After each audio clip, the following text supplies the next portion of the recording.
Selamat siang Bapak Ibu Saudara yang dikasihi Tuhan, kita berjumpa lagi di dalam pendalaman Alkitab. Saat ini kita sudah sampai di dalam kitab Ester pasal yang kelima. Kalau kita sudah bersama-sama belajar, bersama-sama kita mungkin merenungkan dan mempelajari sejarah dari kitab Ester ya, bagaimana kitab Ester termasuk di dalam kitab-kitab sejarah di dalam kehidupan Ester yang sering kali kita mungkin membaca atau melihat atau mendengar bahwa kitab Ester jarang sekali menceritakan atau menuliskan tentang kata Allah di dalam kitab Ester ini ya. Kita akan bersama-sama belajar kalau kita sudah sampai di dalam pasal yang kelima, bagaimana pasal yang kelima ini adalah suatu pasal yang menceritakan puncak ketegangan dari kehidupan Ester dan orang-orang Yahudi.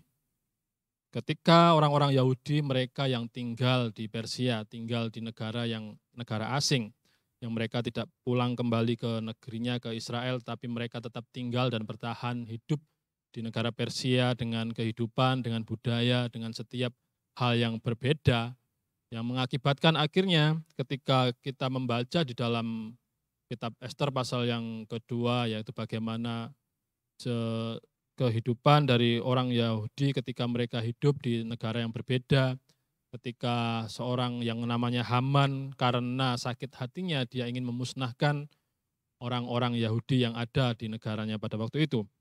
Kita akan bersama-sama belajar di dalam kitab Ester bagaimana di dalam pasal yang kelima, kita akan bersama-sama belajar mengulas apa yang ada di dalam Ester pasal yang kelima ini. Sebelumnya marilah kita berdoa. Kami bersyukur ya Tuhan untuk kesempatan pada siang hari ini yang Kau berikan di dalam setiap hidup kami untuk kami boleh bersama-sama mempelajari, belajar akan kebenaran firman Tuhan yang terambil di dalam Ester pasal yang kelima ini. Biarlah Engkau Roh Kudus yang akan memberikan hikmat pengertian dalam hidup kami, untuk kami boleh mengerti, memahami setiap tulisan-tulisan di dalam kitab Ester ini. Kami menyerahkan jam pendalaman Alkitab pada siang hari ini dalam namamu Tuhan kami Yesus Kristus. Amin. Saya akan membacakannya untuk Bapak Ibu Saudara sekalian di dalam Ester pasal yang kelima. Saya akan membaca ya di sini dibagi di dalam dua bagian ya. Kalau di dalam LAI di sana memberikan judul ayat 1 sampai yang ke-8 di sana memberikan judul Ester menghadap raja, dan di dalam ayat yang ke-9 sampai yang ke-14 bagaimana Haman menyuruh mendirikan tiang penyulaan untuk Mordekai. Di sini di dalam pasal yang kelima, kalau saya menuliskan bagaimana di dalam pasal 5 ayat 1 sampai 8, yaitu campur tangan Ester, yang pastinya campur tangan Ester juga karena ada campur tangan Allah di dalam kehidupan daripada Ester. Saya akan bacakan ayat 1 sampai yang ke-8. Pada hari yang ketiga, Ester mengenakan pakaian ratu, lalu berdirilah ia di pelataran dalam istana raja, tepat di depan istana raja. Raja bersemayam di atas tahta kerajaan di dalam istana, berhadapan dengan pintu istana itu. Ketika raja melihat Ester, sang ratu, berdiri di pelataran, berkenanlah raja kepadanya sehingga raja mengulurkan tongkat emas yang di tangannya ke arah Ester, lalu mendekatlah Ester dan menyentuh ujung tongkat itu. Tanya raja kepadanya, "Apa maksudmu, hai Ratu Ester, dan apa keinginanmu? Sampai setengah kerajaan sekalipun akan diberikan kepadamu." Jawab Ester, "Jikalau baik pada pemandangan raja, datanglah kiranya raja dengan Haman pada hari ini ke perjamuan yang diadakan oleh hamba bagi raja. Maka tita raja suruhlah Haman datang dengan segera, supaya kami memenuhi permintaan Ester." Lalu raja datang dengan Haman ke perjamuan yang diadakan oleh Ester. Sementara minum anggur, bertanyalah raja kepada Ester, "Apakah permintaanmu? Niscaya akan dikabulkan. Dan apakah keinginanmu? Sampai setengah kerajaan sekalipun akan dipenuhi." Maka jawab Ester, "Permintaan dan keinginan hamba ialah, jikalau hamba mendapat kasih raja, dan jikalau baik pada pemandangan raja mengabulkan permintaan, serta memenuhi keinginan hamba, datang pulalah kiranya raja dengan Haman ke perjamuan yang akan hamba adakan bagi raja dan Haman. Maka besok akan hamba lakukan yang dikehendaki raja." Ya, di dalam pasal 5 ayat 1 yang sampai yang ke-8, kita boleh membaca ketika Ester menghadap raja. Yang kita tahu di dalam pasal yang keempat kemarin yang sudah dibahas, di sana menyatakan bahwa ketika Mordekai yang sebagai paman atau sebagai orang tua angkat dari Ester yang memberikan kepada Ester untuk supaya Ester menghadap Raja Ahasveros untuk mendapatkan suatu belas kasihan. Dan di sini Ester ketika di dalam pasal yang keempat, Ester merasa terpojokkan dan ketika Haman menyatakan bahwa kalaupun engkau tidak menolong, kalaupun engkau tidak menolong kami, akan ada pertolongan yang lain. Yang dimana pastinya hal itu sangat ketika Ester mendengar perkataan itu yang walaupun tidak disampaikan secara langsung oleh Mordekai atau melalui perantara, itu sesuatu hal yang sangat mungkin menusuk dari hati seorang Ester. Mana mungkin seorang Ester yang dia juga dari keturunan dari seorang Yahudi, keturunan dari sebangsanya sama dengan Mordekai yang dia tidak akan menolong dari bangsanya ketika bangsanya terancam akan dimusnahkan oleh seorang yang bernama Haman dengan setiap akal bulusnya untuk supaya orang Yahudi hilang karena sakit hati yang dia alami, karena dia tidak menerima penghormatan dari seorang Mordekai. Dan di sini menyatakan bahwa ketika Ester pada hari yang ketiga, dan di pasal yang keempat kemarin bahwa menyatakan Ester untuk supaya yang menyatakan dia akan berpuasa selama 3 hari 3 malam, baik dia beserta para dayang-dayangnya, dan dia mengharapkan juga kepada Mordekai dan seluruh orang Yahudi yang ada pada waktu itu untuk supaya mereka juga mengambil serta untuk supaya mereka juga dapat berpuasa. Di sini menyatakan bahwa puasa yang dilakukan Ester selama 3 hari 3 malam, kalau kita tahu bahwa ketika mereka berpuasa 3 hari 3 malam adalah puasa yang tidak gampang ya Bapak Ibu ya. Bagaimana ketika berpuasa 3 hari 3 malam, ketika puasa hari pertama mungkin akan sangat mudah, ketika puasa hari yang ketiga, kedua, badan seperti melayang, yang hari ketiga badan merasakan seperti panas ya. Di dalam kehidupan daripada Ester ini ketika dia ada di negeri orang atau di negeri bangsa lain di Persia, dia yang dinyatakan dipilih untuk menjadi calon seorang ratu.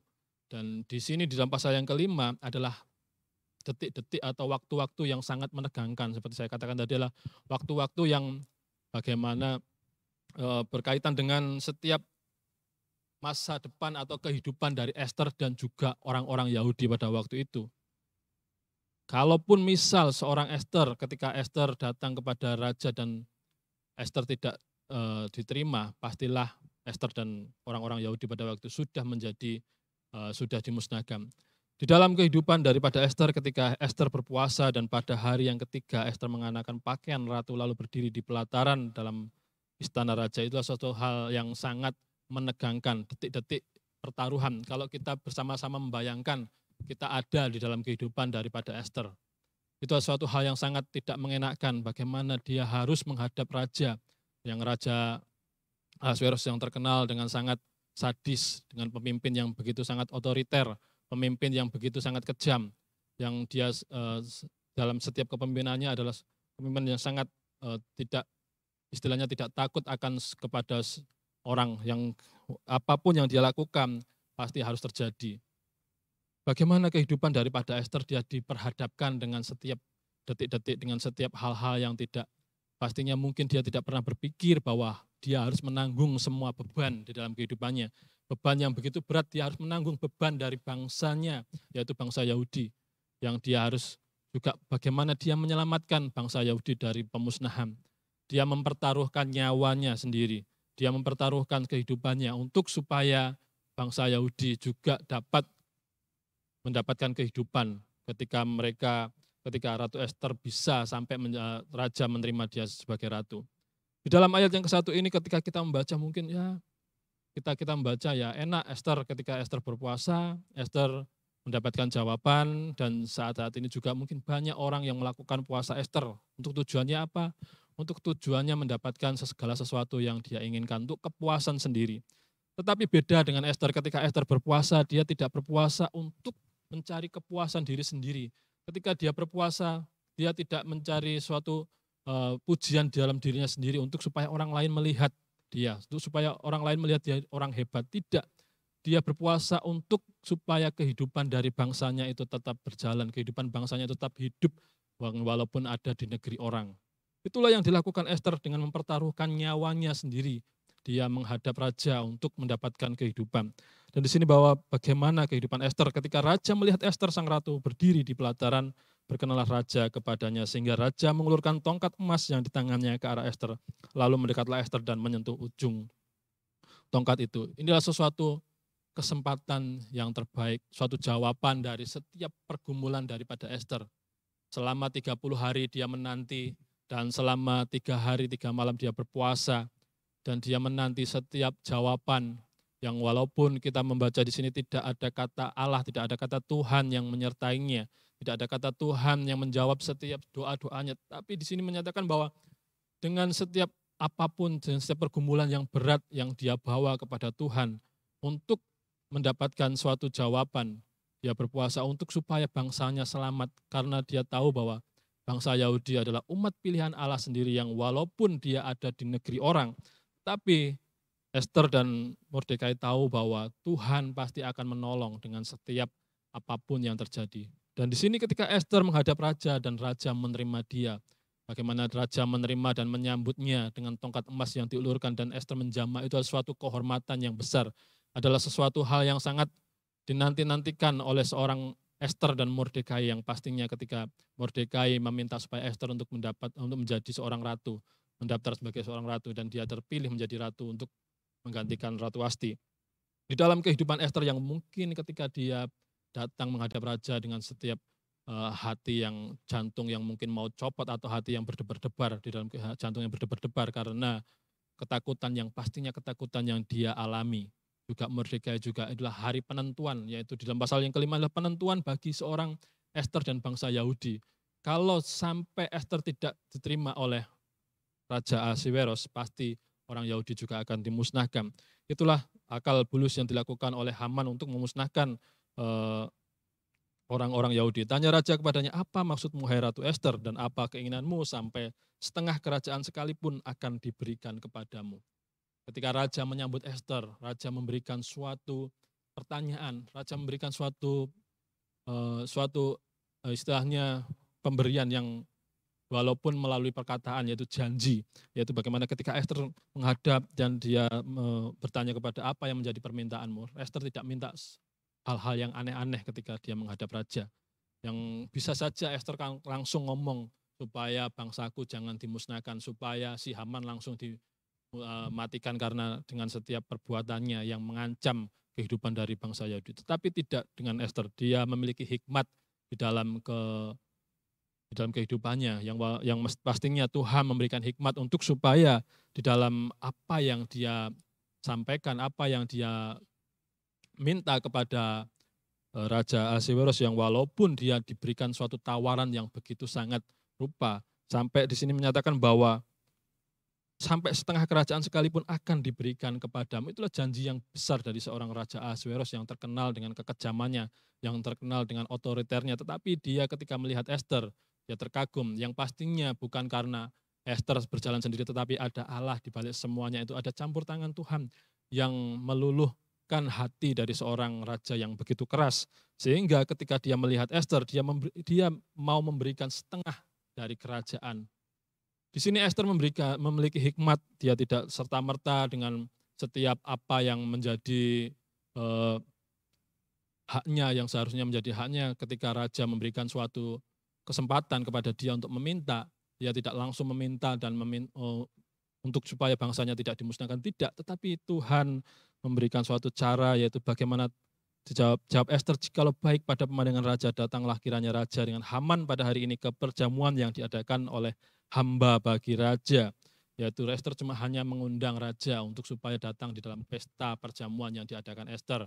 Yang pastinya ketika pesta yang diadakan adalah untuk menjamu raja dan Haman, yang pada waktu itu Haman adalah orang yang sangat juga dihormati karena dia memiliki kekuasaan juga di kerajaan di Persia. Bagaimana di dalam kehidupan Haman yang menjadi orang yang berkuasa dan memiliki pangkat yang dinaikkan ketika dia dalam pasal yang kedua menyatakan bahwa dia memiliki pangkat yang dinaikkan karena mungkin dalam pekerjaan-pekerjaannya. Dan di sini bahwa maka raja suruhlah Haman datang dengan segera supaya kami memenuhi permintaan Ester. Lalu raja datang dengan Haman ke perjamuan yang diadakan oleh Ester.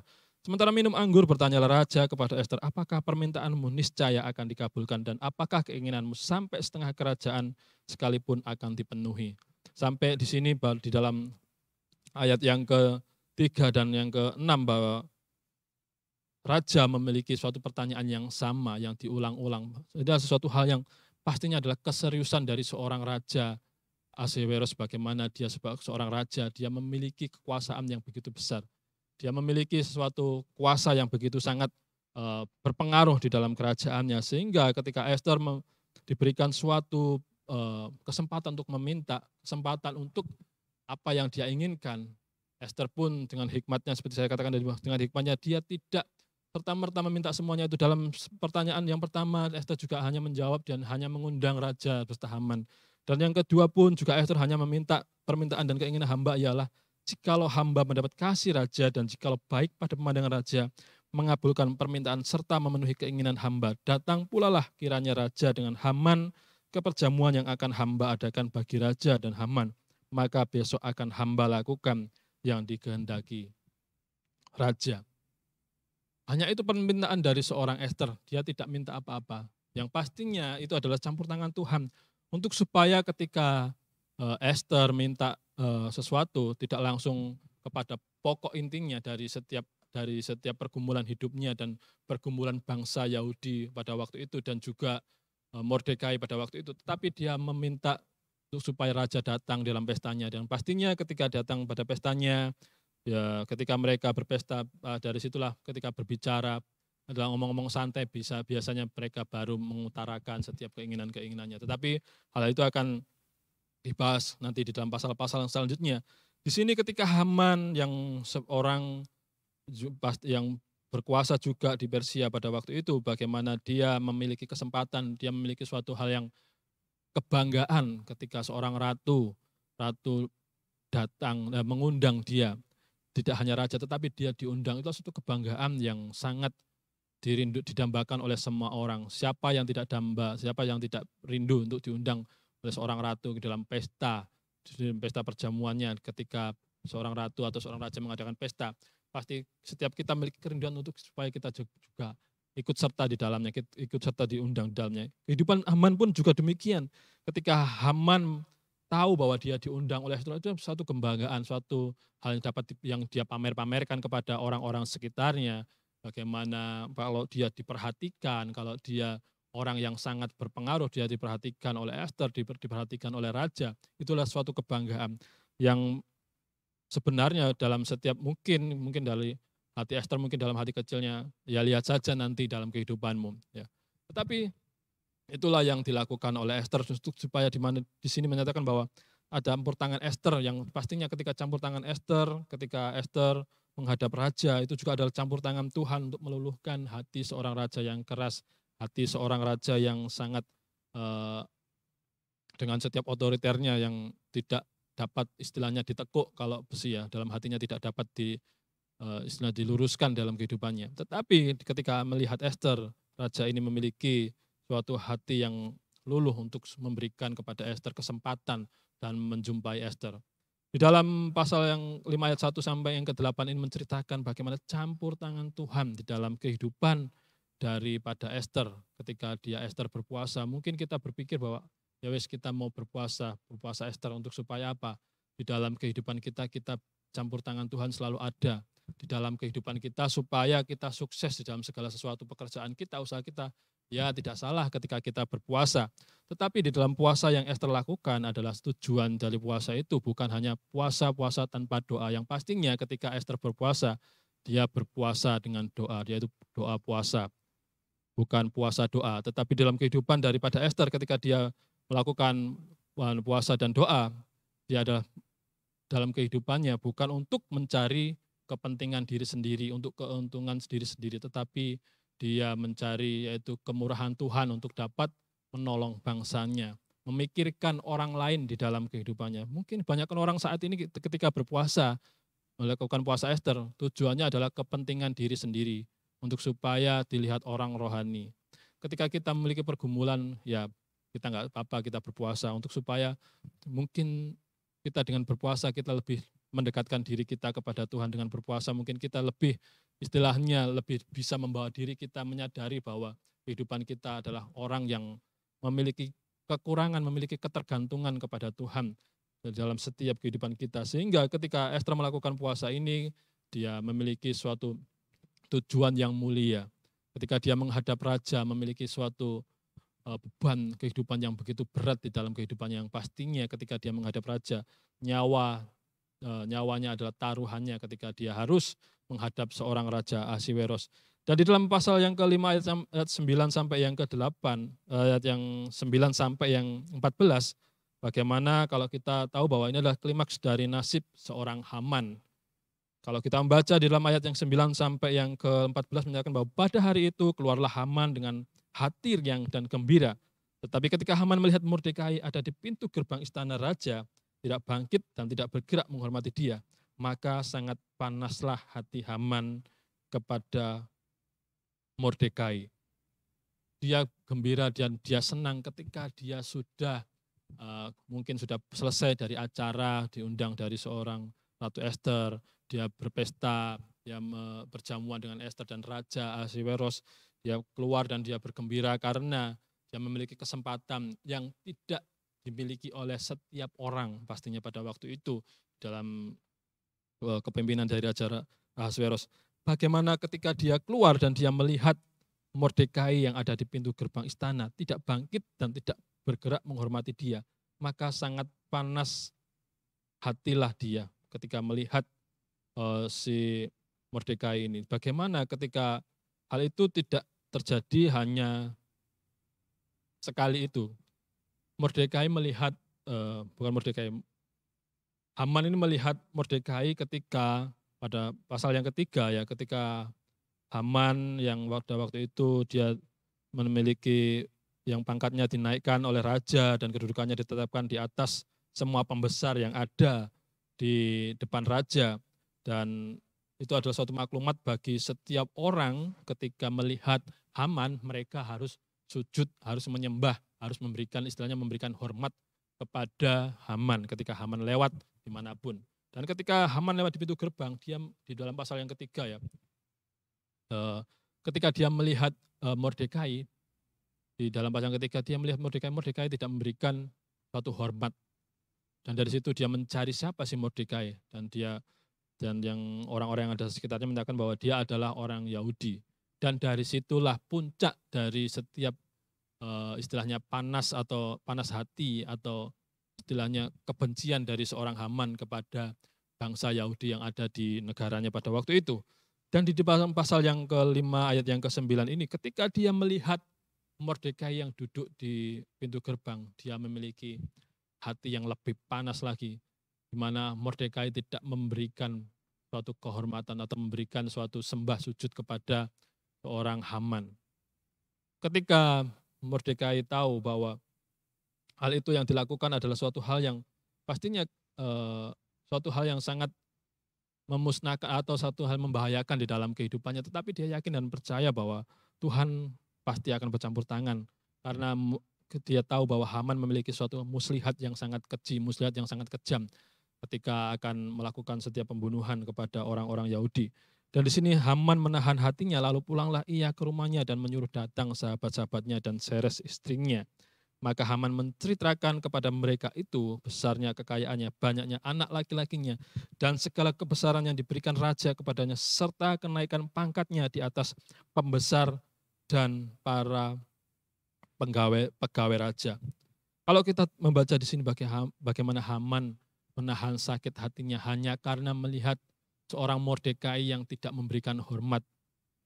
Ketika seorang pemimpin atau ketika seorang pejabat yang memiliki kedudukan tinggi dan dia memimpin dengan setiap kesombongannya dan dia memimpin dengan setiap hal-hal untuk supaya orang lain menghormatinya, dia pasti akan menjadi orang yang gila hormat. Siapapun yang tidak menghormati dia pasti akan istilahnya dibunuh pada waktu itu. Kalau zaman sekarang mungkin siapapun yang tidak menghormati akan dicutik, siapapun yang tidak taat kepada dia akan dihilangkan, akan dikucilkan atau apapun. Itulah suatu pemimpin yang memiliki suatu gila hormat di dalam kehidupannya untuk supaya semua orang itu menghormati dia.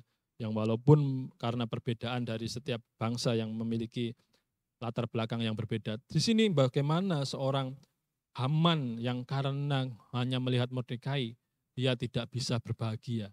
Dia tidak bisa menikmati segala kekayaannya. Dia sudah memiliki kehormatan, dia memiliki istilahnya pangkat yang tinggi, dia memiliki anak istri, memiliki segala sesuatu di dalam kehidupannya. Tetapi dia hal itu tidak menjadikan dia bahagia. Hal itu tidak menjadikan hatinya gembira karena hanya melihat seorang Mordekai yang tidak memberikan hormat kepadanya. Dan dia menceritakan semuanya itu kepada Seres istrinya dan kepada teman-temannya. Kalau di sini bahwa bagaimana ketika Seres dan teman-temannya mendengar cerita dari seorang Haman ini, mereka bukannya istilahnya memberikan suatu nasihat atau untuk mendinginkan pikiran dari seorang Haman untuk jangan sampai hal itu membawa kamu sampai kamu tidak bahagia, kamu sakit hati di dalam kehidupanmu. Jangan sampai hal itu membuat kamu istilahnya tidak bisa tidur berhari-hari hanya karena seorang Mordekai yang tidak menyembah. Kan masih banyak orang yang menyembah atau orang yang memberikan hormat kepadamu. Tidak. Di sini teman-temannya dan istrinya mereka memberikan suatu istilahnya tambah memberikan suatu semangat, memberikan suatu support untuk supaya lebih lagi di dalam kehidupan dari Haman memiliki kekejaman. Yaitu kalau kita membaca lagi kata Haman, tambahan pula tiada seorang pun diminta oleh Ester, sang ratu untuk datang bersama-sama dengan raja ke perjamuan yang diadakannya, kecuali aku, dan untuk besok pun aku diundangnya bersama-sama dengan raja. Itulah yang dimiliki oleh Haman. Ya bagaimana, sorry tadi saya menyatakan bahwa pesta itu sudah berlangsung, tapi pesta ini besoknya akan berlangsung. Bagaimana ketika pesta yang akan dilangsungkan besok ketika seorang raja, seorang Ester meminta supaya raja datang di dalam pestanya nantinya, dia meminta Haman dan raja untuk datang. Di sini Haman menceritakan bahwa tidak ada seorang pun yang diundang oleh Ester, ratu untuk datang, kecuali aku dan raja. Itu suatu kebanggaan tersendiri bagi seorang Haman, yang walaupun dia tidak pernah tahu apa yang nantinya akan menjadi permintaan dari seorang Ester, apa nantinya yang Ester nyatakan kepada raja, tetapi dia memiliki kebanggaan. Tetapi dia memiliki kebanggaan, hal itu yang menjadi kebanggaannya tersendiri, kehormatan dia yang menjadi istilahnya orang yang sangat dipandang baik, orang yang istilahnya disegani, orang yang istilahnya tidak tahu kalau dielu-elu, bahasa Jawanya adalah dilulu, bagaimana dia ketika dipuji-puji, ketika dia diberikan hormat adalah ada maksud-maksud tertentu yang dia tidak pernah tahu, yang dia tidak pernah sadari oleh karena kesombongan dan keangkuhannya. Dan dia menyatakan semuanya itu kepada teman-temannya dan istrinya. Dan hal itu juga akhirnya membuat dari teman dan istrinya menyatakan bahwa akan tetapi semuanya itu tidak berguna bagiku. Lalu kata Seres istrinya dan semua sahabatnya kepadanya, suruhlah orang membuat tiang yang tingginya 50 hasta dan persembahkanlah besok pagi kepada raja supaya Mordekai disulakkan orang pada tiang itu. Kemudian dapatlah engkau dengan bersukacita pergi bersama-sama dengan raja ke perjamuan itu. Hal itu dipandang baik oleh Haman, lalu ia menyuruh membuat tiang itu. Bagaimana teman, istri, mereka malah semakin menjerumuskan kepada Haman. Ya, yang pastinya ketika seorang istri, yang pastinya seorang teman yang dekat, ya pastinya mereka memiliki klik atau kecocokan. Bagaimana seorang Haman yang memiliki sakit hati, menceritakan semuanya itu, dan istri mendukungnya untuk supaya dia mendirikan tiang untuk supaya Mordekai disulakkan atau digantung di tiang yang dibuatnya, yaitu setinggi 50 hasta, kalau di meter kurang lebih dari 20 meter tingginya. Ketika si Haman mendengar semua ucapan yang dikatakan oleh istri dan teman-temannya, dia menyetujui dan dia gembira dengan semuanya itu. Karena dia menyadari, karena dia tahu bahwa aku ini memiliki kekuasaan, aku itu orang yang penting juga di dalam istana raja dari Ahasverus ini. Yang pastinya ketika dia meminta kepada raja, pasti dia akan dikabulkan. Yang pastinya ketika dia memohon kepada raja, pasti semuanya itu akan dapat dia terima, dan pastinya dia akan menerima setiap dari permintaannya itu. Tetapi di sini menyatakan bahwa ini adalah suatu detik-detik yang dimana yang dia tidak pernah menyadari akan semuanya itu. Bagaimana dalam Mazmur menyatakan bahwa orang yang menggali lubang, bagaimana ketika si orang yang menggali lubang dalam kehidupannya, yang seorang Daud yang ketika dia harus menghadapi yaitu ratapan ya, ketika seorang Daud yang harus menghadapi kekejaran dari sahabatnya, seperti dia menggali lubang untuk menjerat daripada Daud, tetapi Daud menyatakan bahwa dalam Mazmur menyatakan bahwa orang itu akan jatuh ke dalam lubangnya itu sendiri yang dibuatnya. Demikian pun dari seorang Haman ketika dia menyetujui dari setiap omongan dari istri dan teman-temannya, dia melakukan semuanya itu, dia menyediakan tiang gantungan untuk supaya nantinya permintaan dia untuk memusnahkan seorang Mordekai dapat dikabulkan. Itu adalah suatu di dalam pasal yang ke-5 ayat 9 sampai 14 adalah klimaks dari nasib Haman, yaitu detik-detik dari akhir dari seorang Haman. Kalau di pasal yang kelima ini bagaimana kita tahu bahwa ini adalah kemenangan dari seorang Esther, kemenangan dari seorang bangsa Yahudi pada waktu itu dalam kehidupan mereka, yang pastinya ketika Esther diterima oleh raja itu adalah suatu kemenangan, detik-detik bagaimana pastinya orang Yahudi tidak akan dimusnahkan. Di dalam ayat yang ke-9 sampai yang ke-14 ini adalah suatu kekalahan bagi seorang Haman, sesuatu hal yang tidak pernah disadari oleh Haman. Itulah detik-detik dari akhir dari setiap kehidupan dari seorang Haman, dalam setiap kebanggaan-kebanggaannya, dari setiap kecongkakannya, dari setiap sakit hatinya. Di dalam pasal yang kelima kita boleh tahu bahwa di dalam pasal-pasal yang sebelumnya tidak ada yang namanya jarang kita membaca penyertaan Tuhan, penyertaan Allah yang begitu nyata. Di dalam pasal yang kelima ini adalah pasal yang begitu sangat menentukan di dalam kehidupan dari bangsa Yahudi, yaitu bagaimana puncak ketegangan dari kehidupan yang berkaitan dari Esther dan orang-orang Yahudi di dalam pasal yang kelima ini. Ketika Esther menghadap raja, itu ketika Esther menerima jawaban, itu adalah juga campur tangan Tuhan. Kalau kita membaca di dalam Esther ini bagaimana seorang penulis ini menyatakan dalam penulis Esther ya, menyatakan bahwa Allah bekerja di dalam setiap kesenyapan, yang dimana Allah benar-benar hadir dan bercampur tangan di dalam setiap kehidupan dari orang-orang, dari bangsa pilihannya. Yang walaupun kita tidak pernah menemukan kata Allah di dalam kehidupan, kata Tuhan di dalam tulisan-tulisan di kitab Esther ini, tetapi campur tangan Tuhan, kebaikan Tuhan, dan penyertaan Tuhan benar-benar hadir, benar-benar nyata di dalam kehidupan dari Esther, Mordekai, dan bangsa Yahudi. Ketika mereka harus hidup di negeri orang, ketika mereka harus menghadapi ancaman, dan di pasal yang kelima adalah jawaban dari setiap yang menjadi detik-detik dari kehidupan, yang menentukan kehidupan mereka selanjutnya, akankah mereka tetap hidup di negeri itu sampai pada akhir mereka mati sendiri atau karena mereka harus dimusnahkan. Di dalam pasal yang kelima ini kita boleh belajar bersama-sama bagaimana campur tangan Tuhan di dalam kesenyapan. Mungkin Tuhan tidak bekerja secara langsung di dalam setiap kehidupan dari orang-orang pada waktu itu secara langsung mengubah di dalam kehidupan, langsung memusnahkan dari bangsa itu atau mengalahkan bangsa itu, tidak. Tetapi melalui raja yang keras hati, raja yang begitu sangat otoriter, Tuhan meluluhkan hatinya dan memberikan suatu kesempatan kepada Esther dan orang-orang Yahudi untuk mereka boleh hidup selanjutnya. Dan kita akan belajar bersama-sama di pasal-pasal selanjutnya. Kita akan melihat bagaimana kehidupan dari Haman, bagaimana kehidupan dari Esther dan orang-orang Yahudi dalam kehidupan mereka. Di dalam pasal-pasal selanjutnya kita akan melihat penentuan sampai di mana Haman hidup. Kita akan melihat di dalam kehidupan daripada Haman. Ketika kita membaca di dalam Esther, ketika kita berbalik, kita membaca dan kita menghayati, kita berpikir, kita hidup di dalam kehidupan daripada Esther. Itu suatu sangat ketika kita ada dalam kehidupan daripada Esther, mungkin kita akan merasakan hal yang sama, ketakutan, kengerian dengan setiap ancaman-ancaman yang mungkin pastinya tidak bisa membuat mereka tidur karena setiap ancaman-ancaman yang bisa kapan saja mereka akan dibinasakan.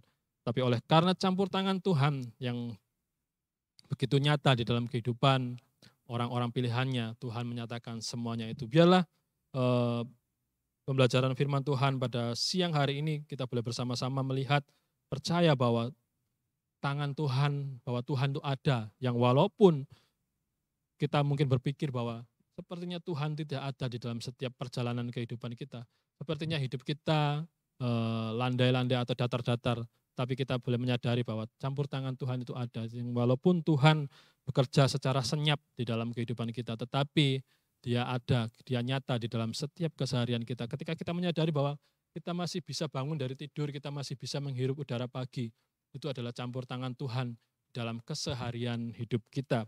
Biarlah firman Tuhan pada pendalaman kita pada siang hari ini dalam firman Tuhan dalam Ester 5 ini boleh mengingatkan kita bagaimana kita harus hidup, jangan sampai kebahagiaan kita ditentukan oleh orang lain. Istilahnya ketika kita melihat orang lain yang tidak menghormati kita karena kesombongan kita, kita sakit hati. Jangan sampai di dalam kehidupan kita menjadi orang yang menjadi seperti Haman yang memiliki kesombongan tanpa menyadari akan setiap kehidupannya. Biarlah kita juga memiliki kehidupan yang mendekatkan diri kepada Tuhan, yang kita menyerahkan pergumulan hidup kita yang berat di dalam kehidupan kita kepada Tuhan, yang Dia adalah pemilik segala kehidupan kita. Pasti Dia tidak akan pernah meninggalkan kita, pasti Dia akan bercampur tangan, selalu menolong di dalam kehidupan kita. Mari kita berdoa. Kami bersyukur ya Tuhan untuk kesempatan pada siang hari ini, di mana kami boleh bersama-sama belajar dari kitab Ester pasal yang kelima, untuk kami boleh melihat Tuhan di dalam setiap kehidupan dari Ester dan bangsa Yahudi pada waktu itu, bagaimana penyertaan Tuhan yang begitu nyata, bagaimana Tuhan membenci setiap kesombongan dalam diri manusia, bagaimana Tuhan bisa meluluhkan setiap hati yang keras di dalam kehidupan manusia. Itu semua hanya campur tangan-Mu dalam setiap kehidupan dari orang-orang yang Engkau pilih. Biarlah dalam hidup kami juga boleh melihat Tuhan di dalam setiap kehidupan kami, dalam keseharian kami. Kami menyerahkan setiap doa permohonan kami di dalam nama-Mu Tuhan kami Yesus Kristus. Amin.